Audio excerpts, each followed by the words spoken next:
Hello guys, and welcome back to another video. If you're new here, my name is Katherine and I'm currently a second year PhD student studying history at The Ohio State University. Always have to add in the even though if I'm not super inculcated into the Ohio State life as a PhD student. But there you have it. In today's video, we are going to talk all about money. Now, I made a similar video to this last year, but my financial situation has changed a little bit, as well as my stipend. So I thought I would provide a new and updated video talking a little bit about my finances, the PhD stipend that I receive here at Ohio State, and what my monthly budget looks like living in Columbus, Ohio. I've said it before, but you should only be getting a PhD if it is fully funded, and fully funded usually means that all of your instructional fees are covered, and in addition to that, you are getting paid a monthly stipend. Now, these stipends vary by school, they vary by what part of the country you're in, and even more specifically, they vary by department. Oftentimes, people who are getting a PhD in a STEM field are getting paid slightly more than people in the humanities like myself with history. So this year I have a bit of a different stipend situation. Last year I was on a fellowship, which meant that I had zero responsibilities in terms of teaching or grading. But this year I am on a stipend that requires me to be a GTA, a graduate teaching assistant, associate, and my responsibilities for this year are mostly grading. So I graded for one class in the fall and one class in the spring. Typically, you are only allowed to be in a position as a grader or a discussion leader until you pass your general or comprehensive exams, at which point you can begin teaching your own classes. So last year, my stipend on fellowship, I think, was a total of $26,000 per year. This year, the stipend amount is $21,280 for a 9-month stipend. So not only is the stipend about $5,000 lower, but it is also only paid over the span of a 9-month period. Essentially, it almost evens out to the same monthly rate. I'm just not getting paid in the summer. There are certain ways that you can still receive a stipend in the summer. For example, if you choose to grade in the summer for a class, but typically students rely on applying for outside grants or funding for the summer. They usually use that time to research. I myself am planning a 6-week research trip to France, as well as hopefully a 1-week trip to DC. So what that comes down to, $21,280, that's the gross amount. The estimated grossly amount per month is $2,365 over a 9-month period, but they also take out money for taxes each month, as well as taking out for certain fees that aren't paid for by the department. Some of the fees that I'm still required to pay are the student activity fee, the general fee, the COTA bus service fee, the recreational fee, the student union facility fee, as well as a small portion of the health insurance. Most of that is paid for. Other than that, I have all my instructional fees covered and I don't have to pay for any of that. After all the deductions, get paid around $1,982 per month over the span of a 9-month period. In the month of August, we only receive half pay, as well as the month of May, we only receive half of the pay since we're only working half of the month.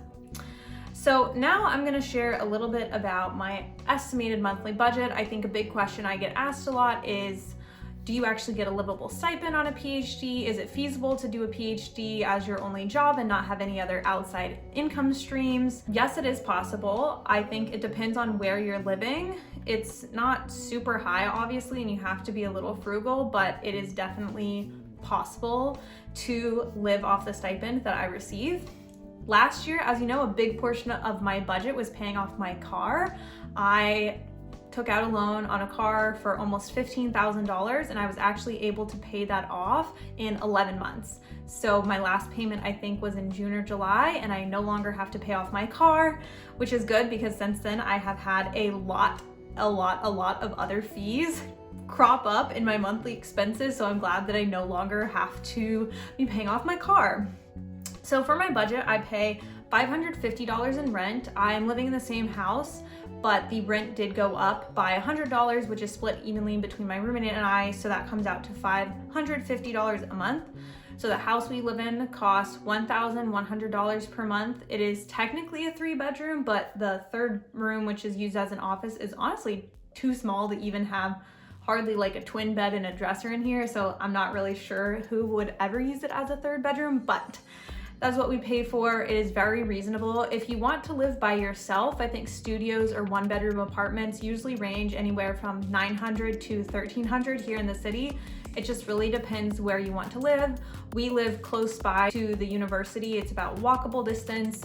Other people are gonna live a bit further out, maybe in downtown, and have to drive and commute in. But there are a lot of different price points, whether you want to live with a roommate or you want to live by yourself. For utilities, it averages out to about $135 per month, and that is we pay $50 every month for Wi-Fi, which is divided by 2, and then we have our electricity, our gas bill, and our water bill. The water bill is super irregular, and I don't really have a good estimate from that, but that's about what our utilities come out to be. In addition, another fixed monthly cost is my subscriptions. So I pay $10 a month for my subscriptions. I still have my subscription to Paramount Plus. Unfortunately, I no longer have a subscription to the Rob Has a Podcast Patreon community. When school started back up, I honestly had no time to take advantage of what I was getting out of my benefits, and I just felt like it wasn't worth paying money for podcasts that I wasn't actually listening to. I still like listening to the weekly podcast, but I'm no longer consuming the probably 10 hours of podcast I was before school really amped up. So I did cut that back, but I added in a Spotify subscription. I'm on one of my friend's plans, so I pay $4 a month for Spotify and $6 a month for Paramount Plus, which is formerly CBS All Access. So gas, that varies here and there. I probably spend about $75 a month. That honestly seems a little bit on the high end, but I usually fill up every 2 to 3 weeks depending on how much driving I'm going to do. Gas is pretty high here compared to what I'm used to in the South. Usually runs somewhere around $3 to $3.16 per gallon, which is pretty high for someone coming from Texas, but I guess it depends on where you're from. And then I have also on here debt repayment, $110. So I no longer have to pay for a car every month, but I did invest in a couch. I was advised when I bought my couch, because my couch was $800 about for the love seat, the reading chair, and then I paid $100 for delivery. I was advised to finance it because it might help my credit a little bit. So I've been paying off $110 per month. My last payment is this upcoming month, and then I won't have to pay that off anymore, which is great because that's more money I can put towards savings.